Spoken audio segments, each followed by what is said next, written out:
Welcome back, my creative friends. It's me, Susanna Baker, presenting Wynwood Magazine Podcast.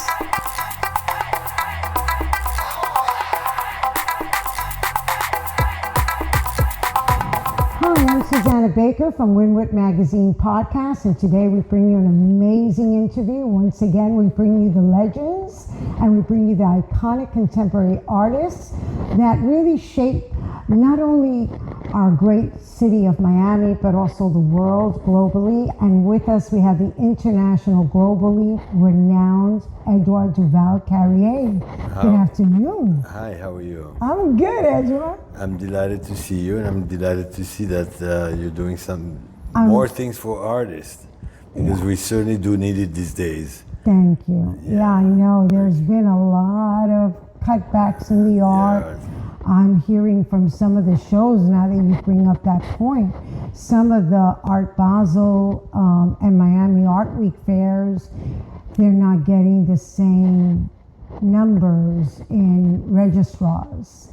And that's really bad. That is. It's sad when, when you have such a wonderful city like Miami and South Florida, the great arts. We are the cultural epicenter of the arts, especially the Olympics come on the first week of December, and it's going to be, I'm looking forward, anticipating to see that hopefully it doesn't affect it. I hope not. I think artists in general, even when the times are bad, is when we rise up to the occasion the most.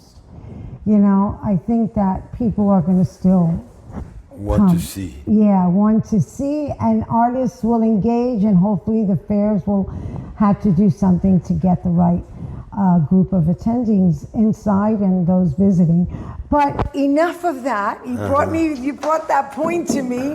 But you, my dear, have been invited to the Venice Biennale. Yes, indeed. And this is really quite something. That's huge. That's a wonderful invitation.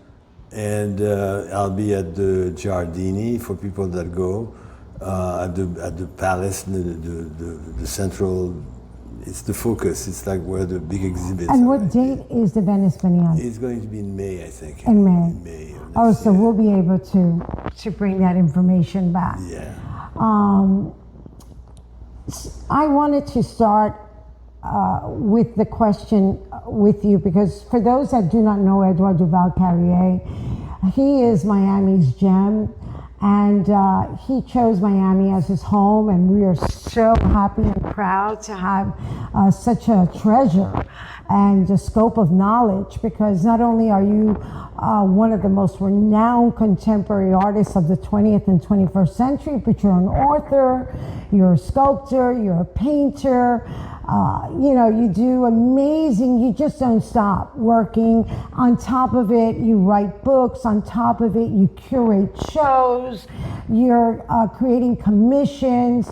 It's just mind-boggling to walk into this studio, which is in Little Haiti, which by the grace of God, you were able to keep after the government tried to do eminent domain by taking your space. They did try, but it was not long. It was not forcefully. They just wanted to buy me cheap. But I've kept up my point, and I wanted to stay here because I came to Miami because there was a Little Haiti. There was a community which I could participate in or be there for them if they needed me. And it's been so, and they built this cultural center, and thank God I was here because they didn't know what to do with it. And I've managed to create this program that has been running and is still running, called the Global Caribbean, where I do a presentation of the region here in Miami during the fairs. And I was supported with that by every possible funder that can be. Are you doing it this year? Of course we are. Oh, Iqbal didn't talk about this to you? No. No? Well, we were going to have an interview with him, but yeah. So we're doing it again this year, and it's it's a way of presenting. I realized when the fair started coming back in force here, that the Caribbean was not presented properly or represented properly. So I managed to garner some interest by the French government, and they helped me out for the first 5 years, organizing these fairs and presenting contemporary art from the region. And it was the first time that anybody did that. You are the first in many areas, and your love for your country, your love for the Caribbean, your love for the people, and your love for education, and you want to educate. And through your paintings, you are definitely about not storytelling and symbolism. And every painting you do, when you touch a canvas, you spark a conversation.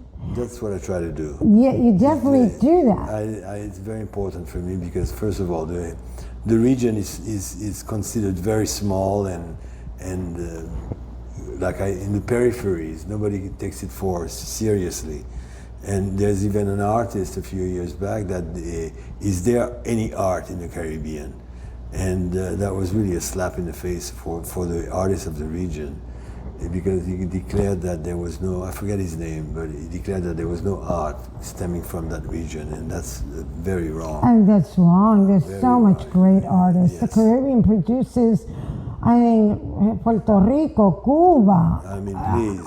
I mean that artist, whoever wrote that story, is so misinformed. Yes, it's so We're not gonna. Because it was a question of putting himself out there by saying some outrageous things. But I mean, we try to correct that, and the region per se has, and it was also a survey. So I've been doing these surveys for the last 12 years, and I think that we've done quite a bit of coverage in presenting these artists, and some of them have managed to put their works in big museums like the Perez, etc. Yes. No, I love the fact that you got the French government to take a look at your work, which of course everybody looks at your work. Edouard Duval-Carrié could be found in 30 museums at least.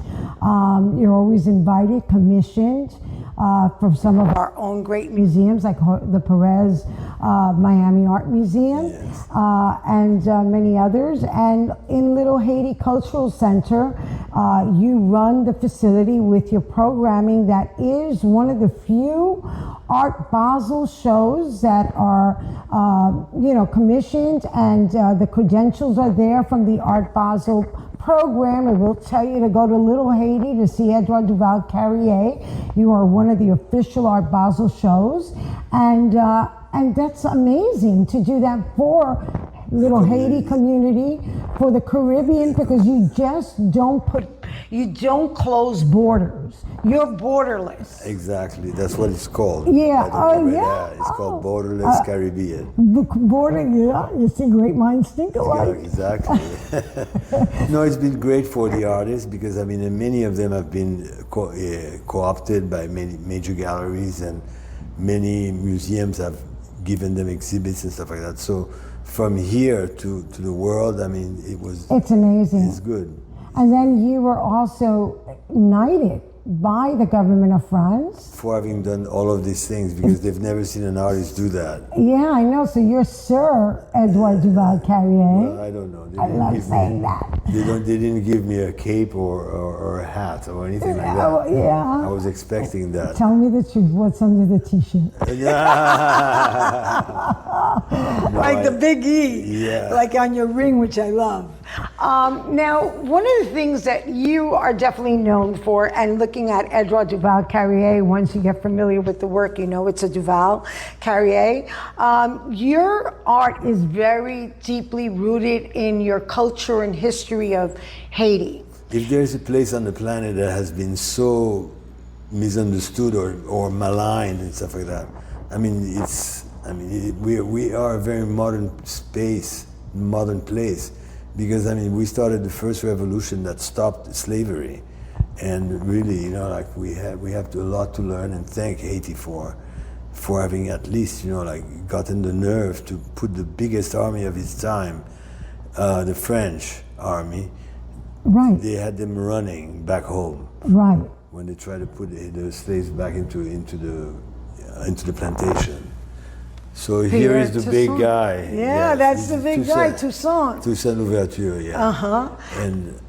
And here you have the armada of boats that came from France to put back the to instill slavery. Right. And there were like more than 150 boats and more than 200,000 soldiers. Wow. Only 3,000 returned, and 3 boats. Wow. So when you think about those days, so Haiti was the first Caribbean country to advocate, against liberty. to become liberal. And 1779. Didn't want to invert the 9 to 6. So 1779, it becomes free. There's so much stories. You have written books. You're also a professor at Duke University. I wasn't a professor. I was a professor. Adjunct? Adjunct, Yeah, yes. adjunct. Well, we're going to promote you to professor. That's too kind of you. No, it's not. No. The Adjunct professor. Happy. But you know what? Honestly, titles don't mean anything.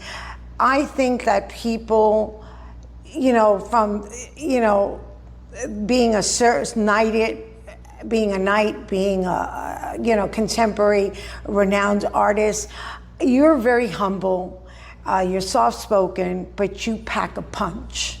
And you pack the punch with, whether it's a razor blade, an ecto knife, or whether it's a brush, acrylics or oils, or the way you work resin. No one does resin like Edouard Duval-Carrié. I remember when you... It's true. It's true. He does the most amazing. I have a piece of yours at home, which is one of the slaves that you called her Annie, get your gun, but that's not the name of that painting. What's the name of that painting? It's what was the name of that? It's like the revolutionary women. I've always liked the woman of revolution that just ran out of the house after killing the masters. Right. I don't think there was that much story in it.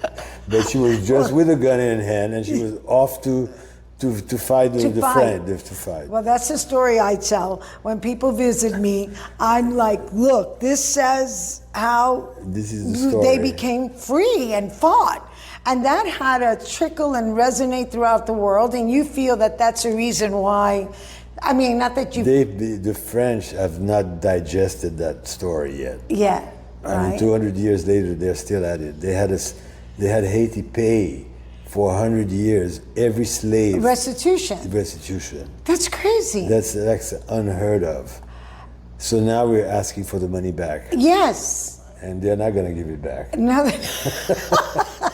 They're just not going to. They don't even want to hear the story. Well, let me tell you, talking about, the mythology, the symbolism that you use, and the culture that you express throughout all these paintings that are the history of Haiti, how do you see that reshaping the young people in Haiti? Because you have your old Haitians that may look at this work and walk away with their own narrative. How do you see young Haitian, what's happening in Haiti, the young ones? How would they look? Would they look at the same, would it evoke the same type of narrative? No, it will not, because I try to bring something different, or in stories like the Haiti stories, there's a lot of misconceptions and the way they talk about it and something like that, which is not right sometimes, and it's like misguided. And I try to correct it, and in one way or another. And I hope that it will. I know that it's been used. My images have been used in many textbooks and stuff like that as a revision of history. Because sometimes the history has never been written by the people that are down. Yeah. You understand? And the poor slaves of Haiti, they did win in the end, but more than, the statistics are just astounding. You've had 400,000 slaves against, maybe 100,000 French soldiers. The 400,000 died. There was the island was empty by the time they won the war. They won the war. And it was an onslaught of bad mouthing as well, you know, that they were savages, that they were this, that they were that. I mean, please, you know, I mean, for 200 years they were slaves to the French and created what France is today. Right. You understand? It was the slaves of Haiti that provided the sugar, because France got a hold on the sugar and was the only one really promoting it. And I mean, that they've turned Europe into this addicts of sugar. Yeah, I mean, with diabetes. Yes, and with the pastries and all these things, the French have created a whole world around it. Around sugar, yeah. And it all came from Haiti. And I'm going to definitely, you know, one of my last questions to you will be on how a lot of your paintings tell stories, and the stories about how on the backs of slaves the world's economy was built. And but I wanted to go back with a young artist, of Haitian young artist, Caribbean young artist, looking at your work. You know, I was at a fair, Young Fair art walk, and I saw a piece that I thought it was Edouard Duval-Carrié. It had voodoo symbols, it had your light blues and teals, and I was like, is that Edouard? What would Edouard be even here? You know, like I knew that couldn't be you because of the fair. It was a young art walk, emerging gallery. But I said, you never know. You know, some young artists collect and might have a piece from their collection. So I went close and I said, no, it's not Edouard, but they were definitely referencing you. And so yes, my friend, that was definitely a very much referencing your work, and you definitely touched that artist. It was a packed event, so I wasn't able to really find out who the artist, because it was not signed, and maybe in the back it was, but not in the front, and it didn't have a card on this side. That's why I thought it was a private collector's. But it was not your work. And you use a lot of voodoo gods and deities in your paintings. Has there come one that you definitely do not want to add to your painting, never have, like it's been taboo for you personally, and so therefore you do not do that voodoo symbol or deity? I mean, at the contrary, I include all of them because I want to dispel these misconceptions that they are like evil or anything like that. I mean, the voodoo, I mean, it's like the whole of Africa came to Haiti. You can call Haiti a pan-African state before even the term was coined. I mean, the French were like so avid, they needed so many free labor, you know, like, so that they imported to the, I mean, there were like 10,000 or 19,000 Frenchmen, maybe 26,000 mixed bloods, I mean, that supposedly were close to the French, and you had 400,000, that's a lot of people. Yeah. And the French, I mean, had they thought about it carefully, they would never have done that. You know, like, they should not have done that because they were like defeated in no time. They were like, the bulldozer passed over them. Now, I love that you use all the deities, and you definitely want to, take away from the narrative of them being evil. Each one stands for the harvest, or for the sun, for the moon, they're for the very sunshine, agricultural, fertility, and so on. Is there one particular deity that you love to use repeatedly? One of my favorites is the goddess of love, of course. The goddess of love. Erzuli, and who doesn't like her? Yeah. I mean, she's become like quite a known name here in Miami. Yeah. Even in the United States, now you say Erzuli, you know, everybody knows who she is. Say the name again? Erzuli. Erzuli. Freda. And she's like the goddess of love, and she loves perfume, she loves champagne. I mean, she's a what do you call it? She loves beauty. She loves beauty, and she plays it, you know. Nice. So, so what we're definitely going to do is we're going to definitely walk around. We're going to do this interview in two parts, where we're going to finish with our we're going to finish with the question that, as a young artist, This is a question I don't think I've ever asked you. Yes. When did you decide that you wanted to be an artist? At what age? How did it start? I mean, one day well, first of all, I didn't live in Haiti my parents your and migration we went to Puerto Rico, and my father decided to return to Haiti. And it was like a discovery for me. I mean, like, what is this place? I mean, I was from 9 years old to 16 years old in Puerto Rico. So I speak Spanish, and, you know, that's why the Caribbean is my region. Yes. You know? And it was very interesting for me to return home and realize that I came from a place that was so particular, you know, like, I mean, with mainly black people lived there, and it was run by blacks. I mean, the history of Haiti is quite incredible. Yes. I mean, you know, like, so many things have happened there, and are still happening, by the way. Right. And I've always wondered, you know, like, when would Haiti gain, you know, like, acceptance in the world? Because, I mean, we've been like, oh, you know, I mean, like, the whole continent, both continents, you know, I mean, they looked at Haiti as a, you know, like, I mean, that's exactly what we don't want to happen at our place. I know. So, and it's unfortunate what's happening now that really is the continuation. The continuation. But that continuation that's happening is never happened real. I mean, it did, but I don't know. It is very problematic. Yeah, very problematic because it's very. Because, I mean, they've never given the Haitian governments over the years, or since I mean, gaining freedom and stuff like that, they never given the Haitian government enough clout, you know, like to really manage the whole situation. You had an imposition for almost 100 years for this paying back France. So that's, I mean, crazy. That's crazy. I mean, you don't do that. I don't know why they never had a government. And the governments, that's all they learned, and of course, it's to abuse. You know, like just like the French did. Yeah. You understand? So they've copied the French. I mean, we're very French in so many ways, and one of the ways also is like how we abuse, you know, like the blacks in the country, and never giving them a chance. I wanted to ask you, I pray for Haiti, and especially during the month of September. with the hurricanes. Yeah, always. You have no idea, because when there's a hurricane, it's either Haiti or New Orleans. Yes, they got hit both. Crazy, yeah. It's really sad. Now we're doing this interview in front of 4 amazing paintings.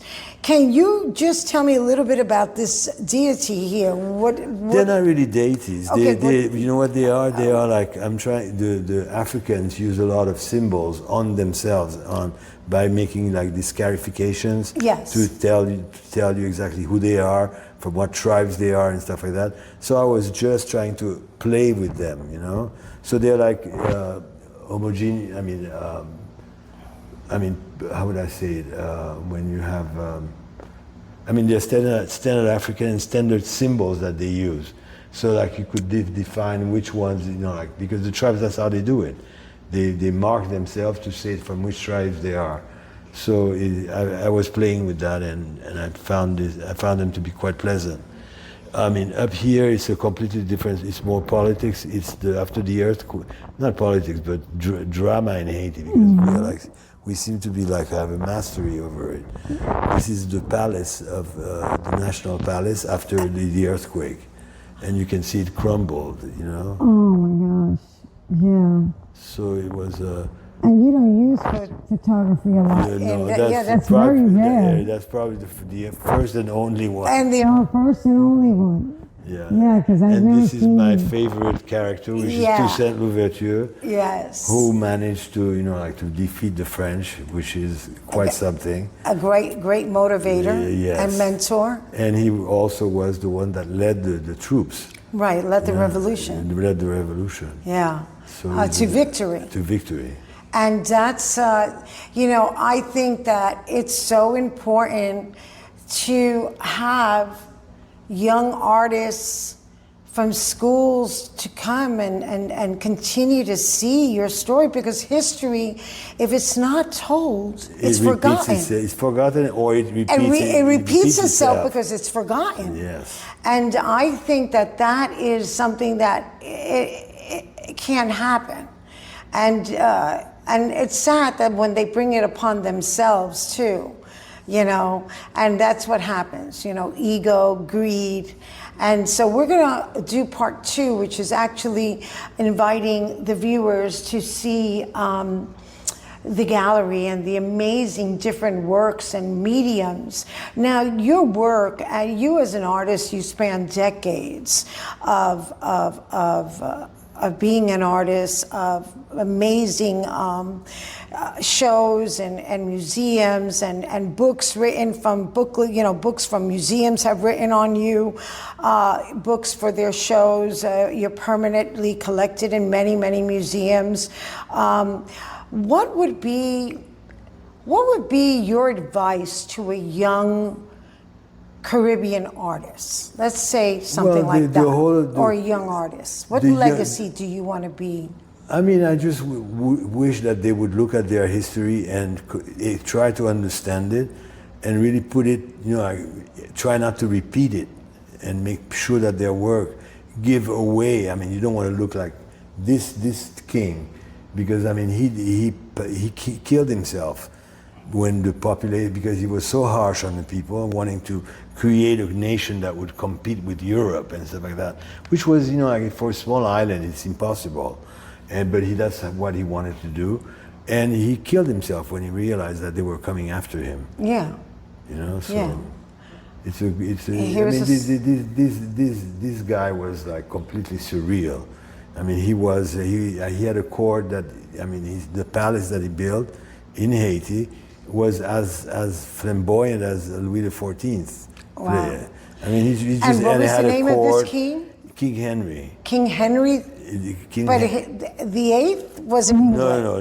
He's the first of Haiti. The first of Haiti and the last, we hope. And the last. And the last of Haiti. He never. They killed his son afterwards. My gosh! It's quite a story, which is in the Caribbean quite particular, and for the Americas a unique story. And they've decried him, but he's the one that first created a university. He had everybody in his kingdom, go to school.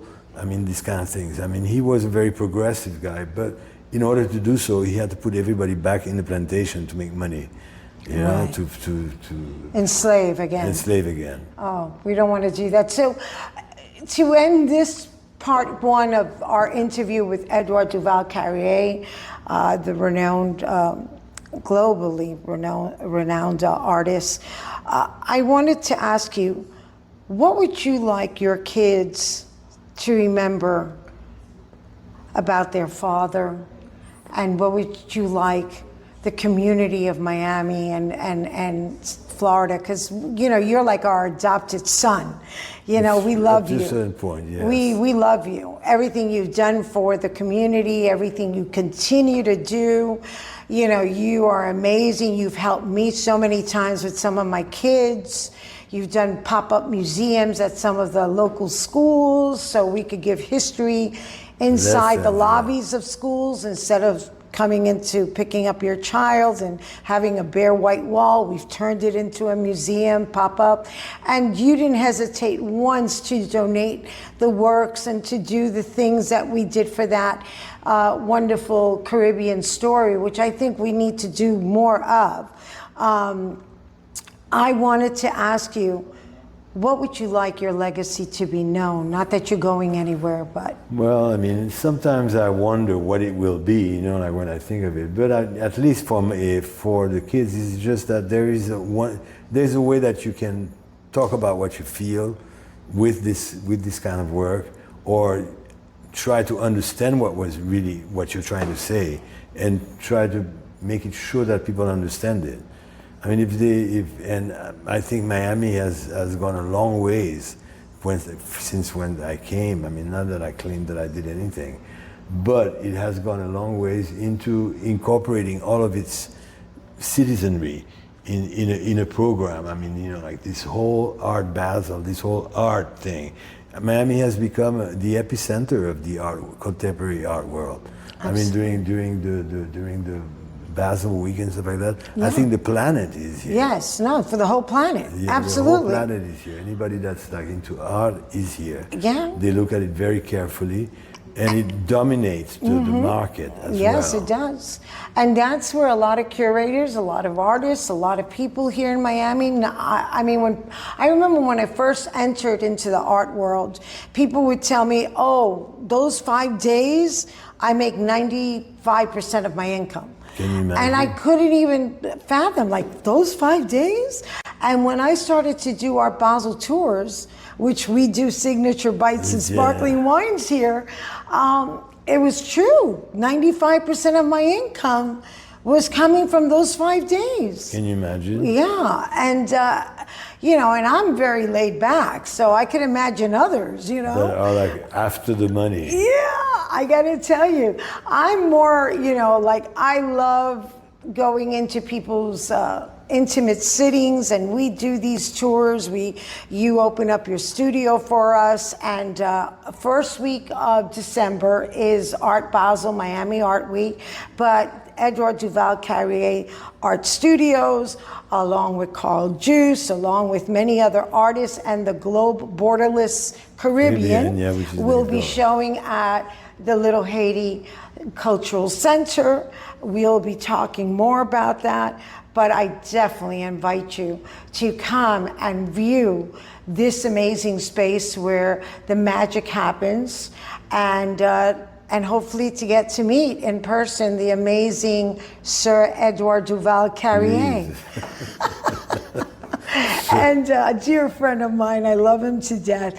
And we're gonna do part 2 because I'm gonna tell you how I believe the world should see your legacy.